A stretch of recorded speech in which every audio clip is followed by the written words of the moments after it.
comme dans de très nombreux pays en développement, les livres et les autres supports impriment de demeure encore une denrée rare. L'école reste le seul endroit où les enfants entrent en contact avec le matériel de lecture. Le manuel scolaire constitue le fait principal véhiculeux des savoirs dans la société.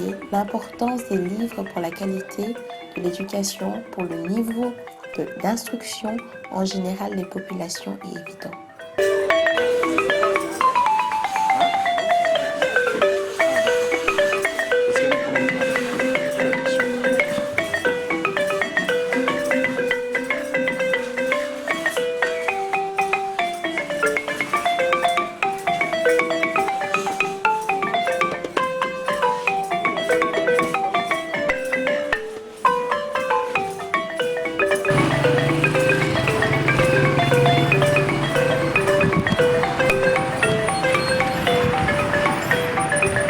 Je suis Mohamed Yatara en fonction à l'inspection régionale de l'éducation de la ville de Conakry. Pour les 72 heures de livres, je crois que c'est une bonne chose, surtout pour la génération montante qui a besoin d'une formation. Nous estimons que c'est une chose qui sera pérennisée toujours dans la vie de l'enfant pour qu'il puisse lire. Surtout que le Guinéen n'est pas tellement habitué à lire. Je crois que cette habitude-là fera que les enfants lisent. Nous vous remercions beaucoup, nous vous encourageons. Merci.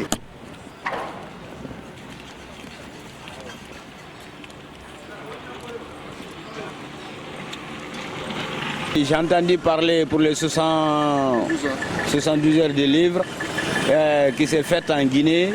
Chez nous en Guinée, je suis très content de ça, je suis très ravi. Que je souhaite à tous les Guinéens n'a qu'à être du même pour participer à ces livres.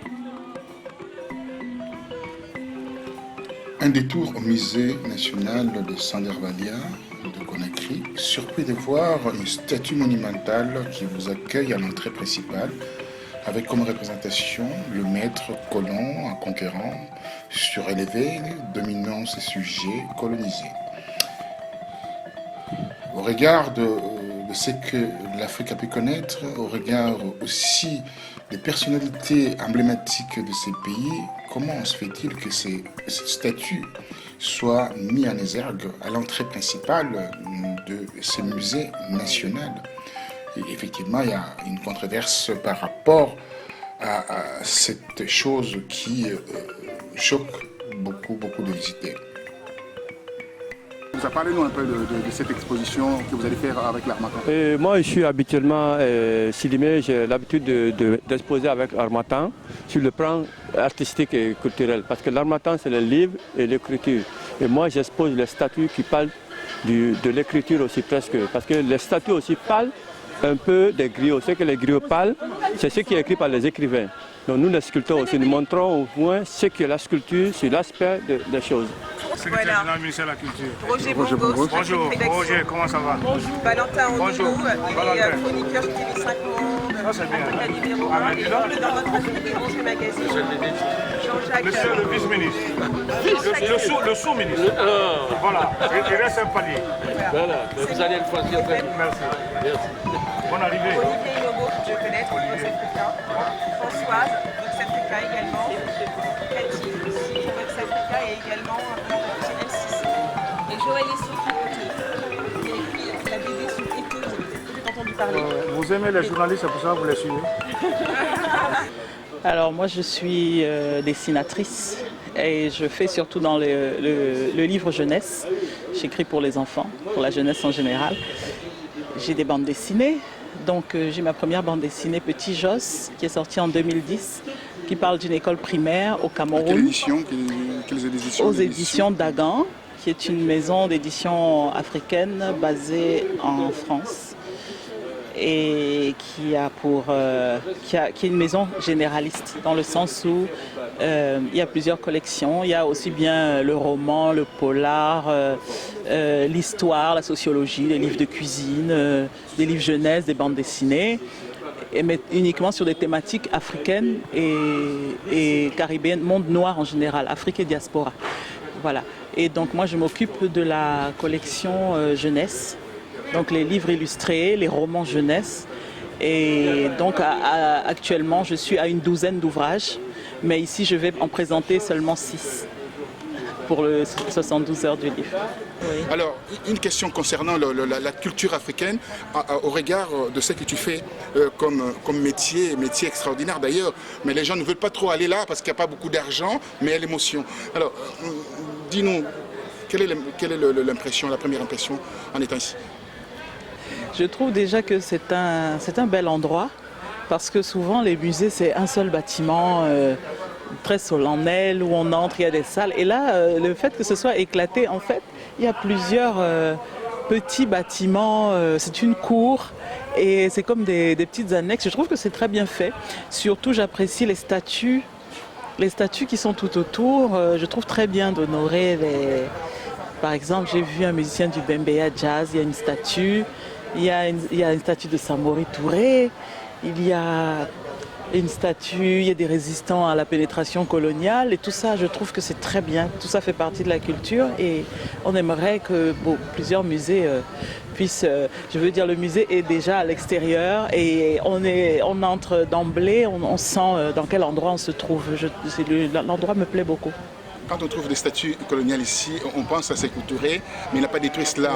Oui. Quelle est la lumière portes-tu par rapport à ça? Moi, ça me surprend beaucoup, justement. Je me demande comment se fait-il que Sékou Touré était au pouvoir et qu'on trouve encore des statues coloniales de ce type.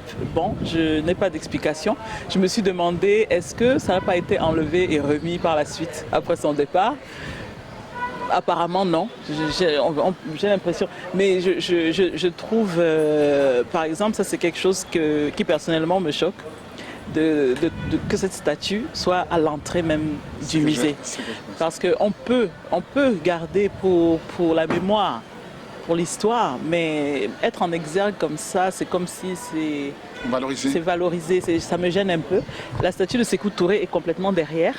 Je l'ai vue derrière la cour et elle est toute petite par rapport à la statue, à l'imagerie coloniale. Bon. Pour terminer, l'Ebola là, en relation avec la culture, ça met une forme de voile sur cette culture en fait, que les gens ne veulent plus venir ici. La fièvre de Marburg. Il ne faut pas donner des noms qui ne sont pas vrais, puisqu'on sait que ça n'a pas commencé en Afrique, ça a commencé en Allemagne, dans la ville de Marburg. Donc... ça s'appelle pas Ebola déjà. Moi je refuse ce nom-là. Oui, c'est vrai que bon, si c'est ça, on ne va nulle part. Hein. Moi je pense que le danger sanitaire se trouve partout. Hein. Maintenant, il faut faire attention. On sait qu'il y a des gestes quand même simples. Il faut se laver les mains tout le temps. Il faut éviter de manger certaines choses. Bon, moi personnellement, je ne suis pas dans la psychose ni dans la panique. Il y a des gens qui m'ont demandé « Tu vas en Guinée? Tu n'as pas peur ?» J'ai peur de quoi? Non, je n'ai pas peur. Je pense qu'il y a des gens qui vivent là, ils vivent normalement. La Guinée n'est pas décimée jusqu'à preuve du contraire. Donc, bon, malheureusement, c'est une épidémie, il faut faire avec. Je pense que les autorités sanitaires ont maintenant contrôlé à peu près le risque sanitaire, mais je vois ils ont pris des mesures un peu partout où nous sommes passés. Il y a des points d'eau javelisés pour se nettoyer les mains à chaque fois. Il y a des prises de température pour savoir si les gens ne sont pas fiévreux. Bon, je pense que ça rassure aussi ces mesures-là. On voit que voilà, le danger, le risque est pris au sérieux. Et non, je leur fais confiance, je ne suis pas inquiète. J'espère que ça ne va pas empêcher les gens de venir visiter le salon, les 72 heures du livre. Mais bon, je ne pense pas, je vois quand même les gens vivent normalement. Hein. On a traversé un peu le centre-ville. Les gens vivent normalement, les commerces fonctionnent. Donc je pense qu'il n'y a pas de raison qu'à cause de l'épidémie de Marburg, que les gens ne viennent pas au salon. Et je les invite à venir nombreux. La relation de notre ambassade avec cette exposition, comme je vous ai dit, c'était en parallèle et en complémentarité avec les 72 heures du livre. Et nous, comme ambassade, nous avons un stand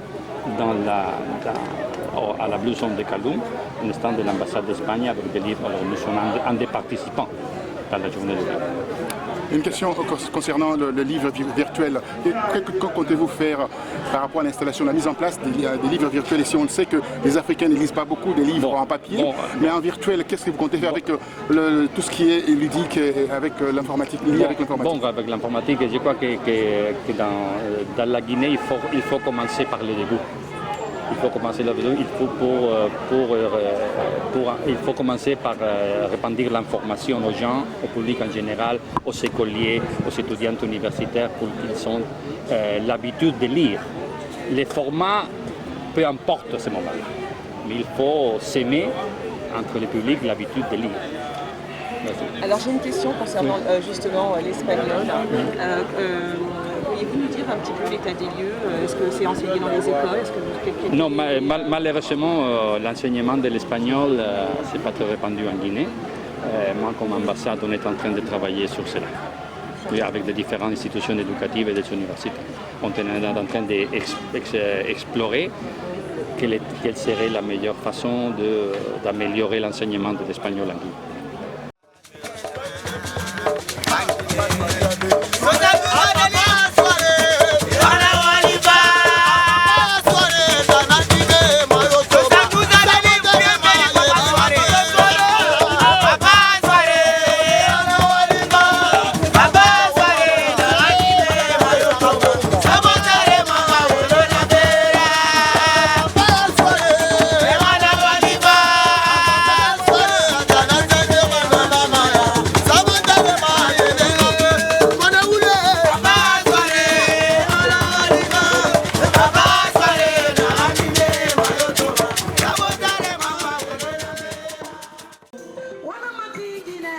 Aux 72 heures du livre du Centre culturel franco-guinéen qui accueille cet événement, on propose des ateliers d'écriture, exposition, vente de livres universitaires et scolaires, signature de nouvelles émissions littéraires, table ronde sur l'avenir du livre en Guinée, débat avec des professionnels du livre guinéens et étrangers.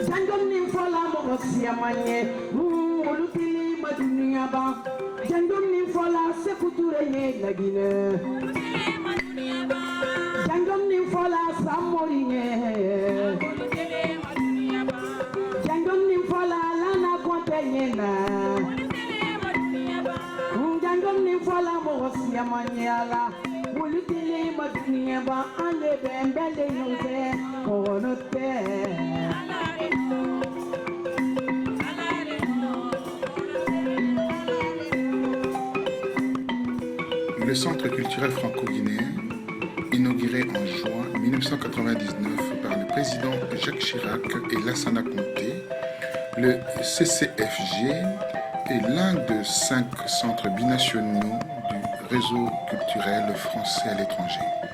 Il comprend une salle de spectacle de 300 places, un espace dédié aux expositions, une médiathèque, une boutique culturelle, des salles de cours, des salles de réunion et de bureaux.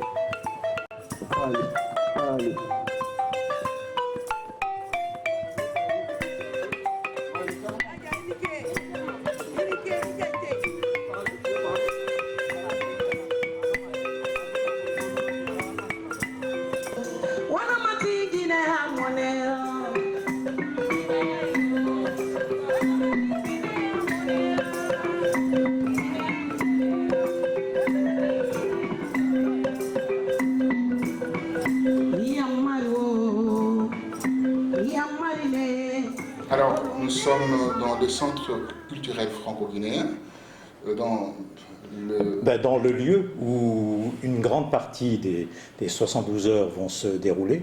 En fait, le Centre culturel franco-guinéen à Conakry est co-organisateur des 72 heures du livre parce qu'il nous paraissait important d'être non seulement un lieu d'accueil, mais également de partage du projet avec l'Harmattan en Guinée. Donc c'est une aventure qui a commencé par une signature d'un partenariat en octobre 2011. Donc vous voyez que c'est quand même pas tout à fait récent. Cette année, évidemment, le thème central centrale porte sur l'environnement, le livre et l'environnement, parce que les deux sont importants. Le livre en Guinée, parce que c'est la base de la culture, c'est la base du développement d'un pays. Et puis, la question de l'environnement, vous savez que cette année, il y a à Paris une conférence internationale sur des questions majeures pour espérer arriver à mieux faire fonctionner notre planète, dont nous sommes tous co-responsables. Et la rencontre de ces deux thèmes va, je pense, donner une dimension toute particulière à ces 72 heures à Conakry cette année. Vous parlez de 72 heures du livre. Enfin, en réalité, avec l'ère Internet, c'est un peu largué le livre. Alors, ça peut sembler largué, mais d'une part, vous savez très bien que dans un pays comme la Guinée, il n'est pas forcément toujours évident d'avoir accès à Internet. Donc les connexions sont souvent difficiles.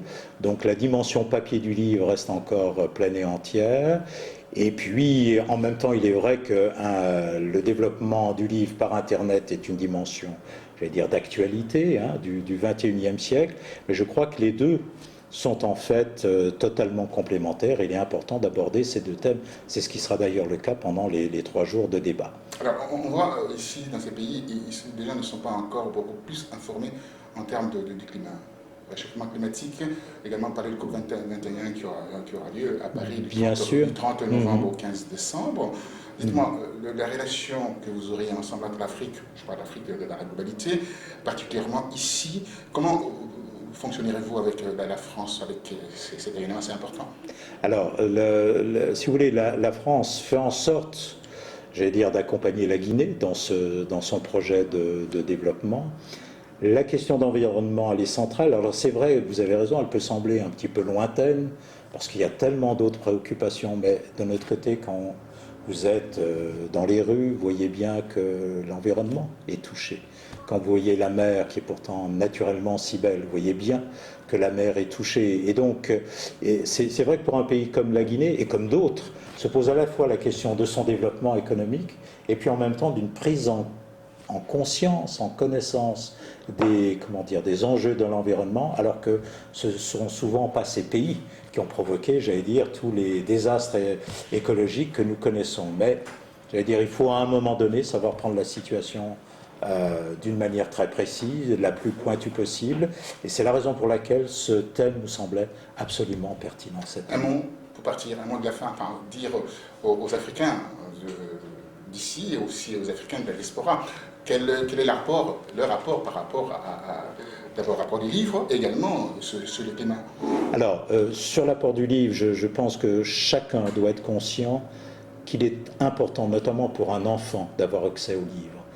Trop d'écoles ici, trop d'universités n'ont pas accès au livre. Or, c'est la base de la pyramide, c'est à partir du livre qu'on construit le développement d'un pays. Non seulement sa culture, mais le développement d'un pays. Donc, toutes celles et ceux qui nous écoutent, s'ils peuvent avoir une action particulière, notamment pour la Guinée, pour permettre un meilleur accès au livre, alors il faut qu'ils s'engagent d'une manière passionnée et entière. Et puis pour l'environnement, je crois que c'est une responsabilité déjà individuelle. À chacun d'entre nous de ne pas mettre, par exemple, un détritus n'importe où, d'avoir un réflexe de mettre ça dans une poubelle, de dire oui, un plastique à la mer, ça peut paraître banal, mais beaucoup de plastique dans la mer, ça devient un vrai problème pour l'écologie, pour cette chaîne qui est constituée par les éléments naturels. Donc oui, il est à la fois, l'environnement est un enjeu bien sûr d'État, c'est ce qui sera abordé dans la conférence, mais c'est aussi une responsabilité totalement personnelle et individuelle. Donc voilà, tous ceux qui nous écoutent doivent avoir conscience et connaissance de leur propre responsabilité. Des 112 heures du livre.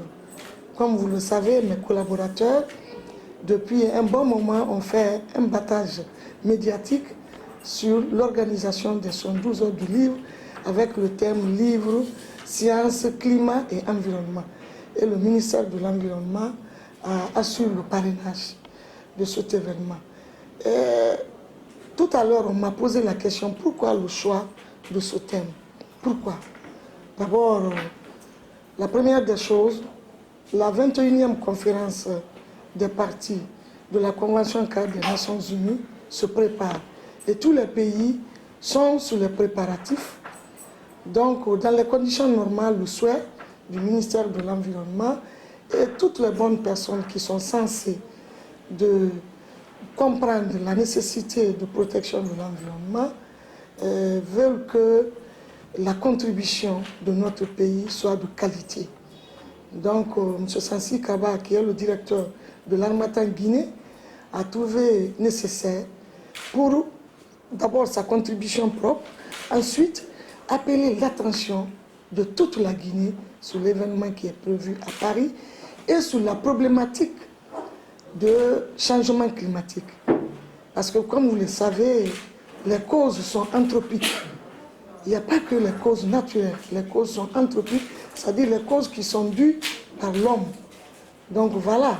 Et pour que cela ne soit pas catastrophique pour nous, pour l'humanité, il faut que tout un chacun prenne conscience. Parce qu'il y a le climatologue qui est là. Tout à l'heure, je l'ai dit que c'est le père de changement climatique en Guinée, Dr Faya Traoré.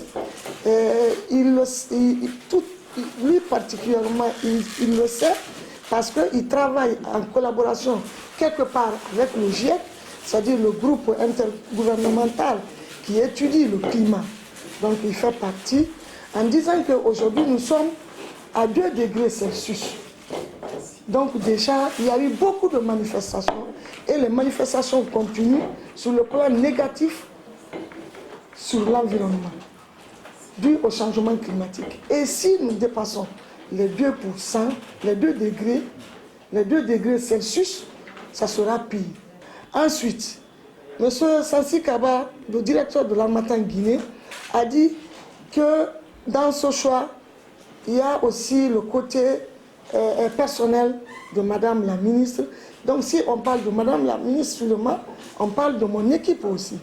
Donc de Madame la ministre qui est là, qui se bat nuit au jour pour la protection de l'environnement en Guinée, en connaissant le parcours de Madame et d'ailleurs aussi du fait qu'à chaque occasion qu'on invite Madame la ministre à l'occasion d'un événement de l'Harmattan Guinée, que je vais, non seulement je participe, mais avec beaucoup d'attention, avec beaucoup de considération à l'Harmattan Guinée.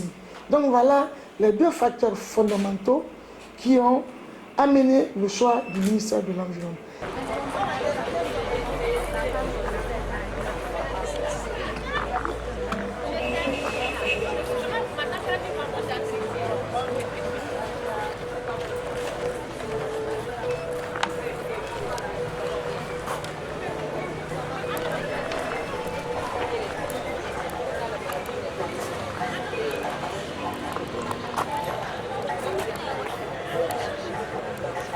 Vous tenez un stand ici en Conakry, Guinée-Conakry. Dites-nous, ça représente quoi en fait les livres ici chez vous, les 72 heures du livre chez vous? Bonsoir, je suis Soumayara. Effectivement, je suis membre du club littéraire du Centre culturel franco-guinéen. J'ai un libraire et cette année, j'ai bien voulu travailler avec lui et je suis dans son stand.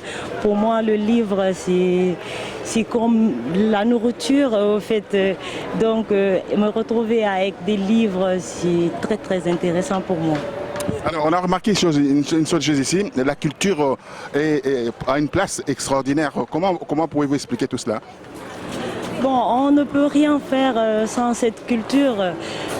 Cette culture, c'est nos valeurs et tout, donc si on l'abandonne, c'est autre chose.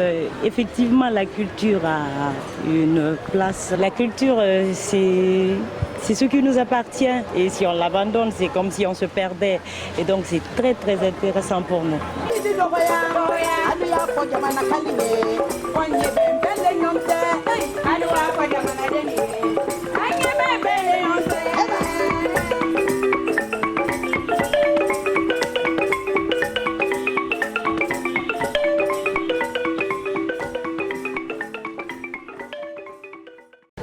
Excellence, Monsieur le Ministre, nous sommes ici aux 72 heures, bien entendu, du livre. Pour vous, ça représente quoi les livres ici en Guinée-Conakry? Le livre aujourd'hui prend une place prépondérante dans la société guinéenne avec cette nouvelle génération qui est en train de faire son chemin et nous sommes heureux d'avoir des organisateurs, ceux-là qui veulent ramener la jeunesse au cœur de l'épanouissement culturel et aujourd'hui le livre est en train de prendre une place importante dans la société et c'est ce que nous voulons pour une société émancipée, une société qui est au courant des enjeux de demain, des défis à relever. Donc nous sommes très heureux que ces 72 heures se tiennent en Guinée. Il y a un paradoxe ici, les livres, c'est vrai que l'Africain en lui-même, il ne lit pas. Et pourquoi vous n'avez pas fait un mixage avec aussi des livres virtuels? Vous savez, il y a toujours lieu à chaque fois que nous organisons des événements pareils de toujours continuer à s'améliorer. Quand vous parlez d'espace virtuel, je pense que la Guinée est en train de faire son chemin, l'Afrique est en train de faire son chemin. Je pense que les années à venir, nous serons à mesure d'offrir tous les espaces nécessaires pour l'apprentissage et le livre et le virtuel. Alors pour terminer, Ouagadougou, c'est pour le cinéma, Guinée-Conakry, c'est pour les livres, et c'est cela votre cheval de bataille? C'est notre ambition en tout cas et nous souhaitons que la Guinée demain soit la capitale mondiale du livre, si ce n'est la capitale africaine.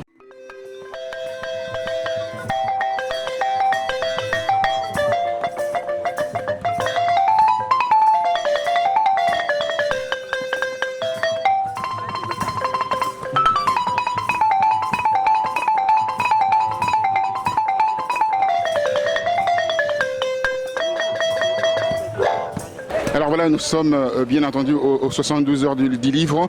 Là, nous avons l'organisateur qui est avec nous, avec les recteurs de la plus grande université de Conakry. Alors, dites-moi, qu'est-ce que vous avez comme impression, une réussite après plusieurs années? Alors, qu'est-ce que vous avez comme, bien entendu, sentiment personnel par rapport à ce que vous voyez aujourd'hui? Écoutez, c'est la mobilisation. Toutes les forces sont mobilisées pour le livre aujourd'hui, ce qui n'existait pas avant. Donc moi, c'est un sentiment de satisfaction. Je sais que d'autres prédisaient que ça n'allait pas avoir lieu, ça n'allait pas se passer à cause de la crise sanitaire, à cause des crises politiques. Mais nous sommes là. Avant l'ouverture, vous voyez tous ces jeunes gens, toutes ces belles femmes mobilisées pour le livre. C'est intéressant. C'est ce qu'on a voulu faire. Le 23 avril de chaque année, c'est la journée mondiale du livre. Vu que la Guinée avait pris du retard, on a voulu étendre. Au lieu d'une journée, 3 jours, 3 fois 24, ça fait 72 heures du livre. Parce qu'on a envie que la Guinée, les Guinéens se mettent à la lecture et à l'écriture. C'est extrêmement important pour un pays et pour une nation. Donc c'est pour nous l'occasion de célébrer le livre, de célébrer les scientifiques, de célébrer les écrivains, parce qu'il est important que ces intellectuels-là fassent leur partition dans le développement du pays. Monsieur le recteur, il y a un attachement assez important ici, c'est que nous avons remarqué avec la culture. Alors, quel est l'apport de l'université par rapport à cette journée aujourd'hui, 3 jours, 72 heures du livre? D'abord, l'Harmattan Guinée a commencé à l'université Gamal Abdel Nasser de Conakry. Pour paraphraser monsieur le commissaire général de 72 heures du livre, et à Ouaga est réputée comme étant la capitale du cinéma. Je vais poser la question. Voilà, et la Côte d'Ivoire, la musique, pourquoi la Guinée ne peut pas être la capitale, Conakry ne peut pas être la capitale du livre et de la lecture. Je crois que c'est dans cette lancée qu'ils sont et je crois que cette 7e édition est totalement un succès. Et je crois que l'université ne sera pas du reste parce que hier déjà il y avait quelques étudiants qui étaient au vernissage à l'occasion toujours du 112 heures du livre. Donc l'université sera présente à toutes les étapes. À toutes les étapes. Alors aujourd'hui l'université en Afrique pose énormément de problèmes. Au regard en fait, de derniers rapports de l'UNESCO, on montre qu'il y a une régression en termes de lecture, une régression en termes même de diplômes. Alors comme il y a ces 72 heures des livres, quel est le langage, quel est le message lancerez-vous bien entendu à la jeunesse et aussi aux gens qui désertent en fait les librairies? Le langage à la tenir, c'est de venir voir ce qui se passe actuellement et de se mettre à la lecture. On ne peut pas parler de culture sans lecture. On ne peut pas parler de culture sans écriture. Et je crois que l'université est par excellence un centre de lecture et d'écriture. Donc c'est pourquoi je lance un appel de s'associer aux 112 heures du livre et faire de sandwich du livre leur organisation, leur propre organisation. Alors, pour vous, l'organisateur, donc il y a une satisfaction, on le voit à travers votre appréciation, votre remarque tout de suite. Dites-moi, est-ce que vous ferez en fait un mixage entre la lecture qu'on touche papier et la lecture virtuelle? Bien sûr, tous nos livres sont électroniques. Dès qu'on a un livre papier, automatiquement le livre est électronique parce qu'on veut permettre à un plus grand nombre de populations d'accéder. Pour les universités, par exemple, ils peuvent s'abonner à un prix symbolique à 40 000 titres, à 50 000 titres pour faciliter. Les étudiants peuvent préparer, disons, leur mémoire, leur doctorat en lisant ces livres électroniques. C'est facile et c'est complémentaire en fait. Donc nous encourageons les universités à venir ici prendre contact avec les professionnels du livre, avec les éditeurs pour vraiment poser toutes les questions en vue d'avoir un plus grand accès aux livres. Vous avez fait le dernier salon de Paris, le livre de Paris. Et en comparant avec le film Petit ici, quelle amélioration apportez-vous? Écoutez, le salon du livre de Paris est à sa 35e édition. Nous sommes à notre 7e. On est encore à l'école primaire et ils sont à l'université. Donc comprenez que vraiment c'est un début. Aujourd'hui, tout le monde est impliqué. Je sais que d'ici des années, on fera comme le salon du livre de Paris, comme le salon de Francfort, comme le salon du livre de Turin. Je terminerai avec une avant-dernière question. On vous prédit un très bel avenir politique en étant ministre. Je ne le suis pas, je ne le suis pas. Je ne suis qu'un simple commissaire, monsieur le recteur. Hein? Donc je ne le suis pas, je ne le suis pas. Je suis commissaire général du salon, je me contente de ça.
Je participe avec mon équipe les 72 heures.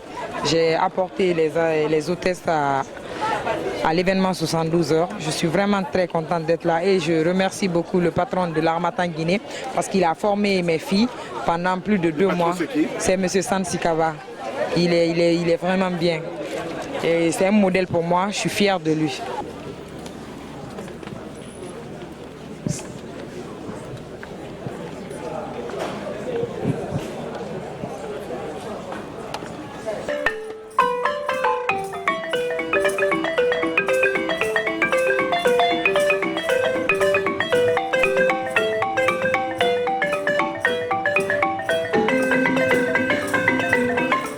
Mesdames et messieurs, bonsoir. Bienvenue dans cette super salle ce soir pour célébrer donc le livre qui, pour ces 72 heures, est à sa 7e édition. Et c'est une grande joie aujourd'hui de retrouver et de commémorer les livres, de parler du livre, de parler de la lecture. C'est un plaisir pour nous aujourd'hui d'être là. Merci beaucoup, Monsieur le Premier ministre, d'avoir accepté d'être avec nous, Monsieur l'ambassadeur. L'ordre chronologique donc, des discours, le déroulé, tout à l'heure, nous aurons le discours de bienvenue du propriétaire de la maison, comme on le dit. Quand on rentre dans un village, il faut toujours voir le chef du village. Donc, M. Daniel Coureur sera là pour son discours de bienvenue. Ensuite, on viendra Monsieur le président du collectif des écrivains, M. Lamine Kapi Camara, et nous aurons donc le livre, mon ami, qui sera un extrait qui va nous être proposé. Ce serait le soin à M. Bertrand Cochery, ambassadeur de France, que je salue avec amitié. Le soin de nous détailler l'action de la France dans le domaine du livre en République de Guinée et le sens de cette action. Mais chacun s'accordera sur le fait incontournable que le livre et la lecture sont à la base de toute politique culturelle et du développement d'un pays. C'est la raison pour laquelle nous sommes fiers et heureux de vous accueillir dans cette salle où habituellement théâtre, musique et danse rythment notre programmation. Que ces 72 heures du livre et ces 2 journées à l'abbé soient propices aux interrogations nécessaires sur le livre et sur l'environnement de notre planète, question essentielle pour notre avenir et celui de nos enfants, et que les pages nouvelles que nous allons écrire ensemble nous permettent de poursuivre une coopération exemplaire dans un esprit de total partage et d'amitié. Au nom de toute l'équipe que j'ai l'honneur de diriger, je vous souhaite la bienvenue et de belles 72 heures. Merci de votre attention. Comment offrir les meilleures technologies aux élèves, étudiants et chercheurs afin qu'ils puissent avoir accès aux différentes sciences et à leurs avancées permanentes sans s'expatrier? Comment répondre à l'intensification du dérèglement climatique dû à l'activité humaine à laquelle les Guinéens prennent part? Et quant aux livres, encore aujourd'hui accessible uniquement à une infime partie de la population guinéenne, il est un luxe. Dans certaines parties du monde, lire hors du contexte des études est un besoin primaire dont on ne peut se passer. Tandis qu'ici, pour une majorité, c'est un besoin bien plus que tertiaire auquel on ne peut se permettre de penser qu'après avoir réglé 1000 menus problèmes du quotidien. C'est toujours un grand plaisir de procéder à l'inauguration des 72 heures du livre, quels que soient les contextes, quelles que soient les années, quels que soient les événements, quels que soient les calendriers, y compris les calendriers politiques, comme cela a été rappelé tout à l'heure par la précédente intervenante. Et je crois que toutes celles et ceux qui sont ici aujourd'hui, sont venus nombreux, en une journée qui n'était pas évidente, comme on dit en termes de circulation en ville, mérite d'abord, vous toutes, vous tous, de chaleureux applaudissements. Je n'ai donc pas grand-chose à dire, et ce d'autant plus qu'après moi, un représentant plus indiqué du gouvernement aura le mot du gouvernement. Je dirais simplement que je souscris à tout ce qui a été dit ici. Et je voudrais raconter une toute petite chose. Moi, je suis un lecteur, pas tellement de littérature africaine, bien que j'en lise de temps en temps. Je suis un lecteur de science-fiction. Et un grand auteur de science-fiction, un scientifique, mais aussi romancier, Isaac Asimov. Il porte un nom russe, mais il est auteur américain, et je le lis en français. Je ne vais pas déranger son Excellence. Je vais descendre juste à côté. Excellence, Monsieur le Premier ministre, Mesdames et Messieurs les membres du gouvernement, Mesdames et Messieurs les membres des institutions républicaines, Mesdames et Messieurs les bénévoles et membres de cette grande organisation des 72 heures du livre, les jeunes de Guinée ont confié un message pour le Premier ministre. Monsieur le Premier ministre, la Guinée a la possibilité d'être la capitale mondiale du livre.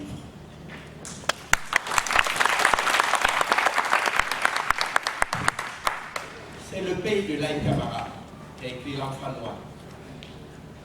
C'est le pays du monument et du doyen, professeur Dubric Tapsignan. C'est le pays de Tchernomone Nobo, prix Nobo. C'est le pays de plusieurs jeunes ici qui ont l'audace d'écrire. Monsieur le Premier ministre, Ouaga est la capitale africaine du cinéma parce que les Burkinabés l'ont voulu. Abidjan aujourd'hui pour la musique. Bamako pour la photo. Conakry peut devenir la capitale africaine.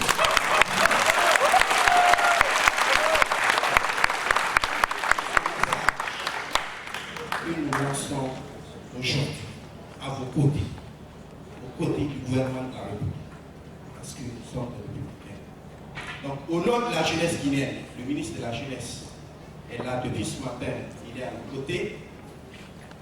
Nous vous remettons officiellement ce projet qui sera étudié demain à Paris, à l'UNESCO. Si la Guinée est élue du 23 avril 2017 jusqu'au 22 avril 2018, nous serons la capitale mondiale du livre. Donc voilà, c'est le travail du Premier ministre. Je souhaite remercier l'ensemble des partenaires, Bolloré, MTN, Dicobras, Mouna Internet, tous qui nous ont aidés à faire de ce rêve une réalité. C'est le trophée qui lance cette campagne, cette post-campagne, Monsieur le Premier ministre. Au nom de l'ensemble des membres du comité d'organisation, vous avez notre soutien. Si vous jouez votre partition, je sais que la Guinée sera la capitale mondiale. Je vous remercie.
La 7e édition des 72 heures du livre vient de fermer ses portes dans un succès retentissant ce 25 avril à la Blue Zone de Kaloum.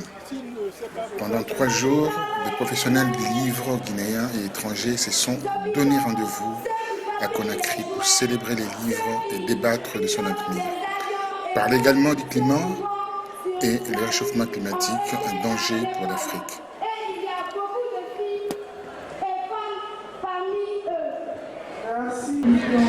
Je m'appelle Hassan Hilal Issila, je suis journaliste et président de l'association des journalistes pour le développement durable. La JDD est une association citoyenne qui œuvre pour la promotion du développement durable. Et donc d'une certaine manière, nous nous activons dans tout ce qui est protection de l'environnement et la lutte contre le réchauffement climatique. Nous participons aux 72 heures du livre dans le cadre de la formation, mais aussi pour fédérer tous les journalistes autour des questions liées au changement climatique, au réchauffement climatique. Et c'est la raison pour laquelle nous sommes réunis et nous avions suivi une formation.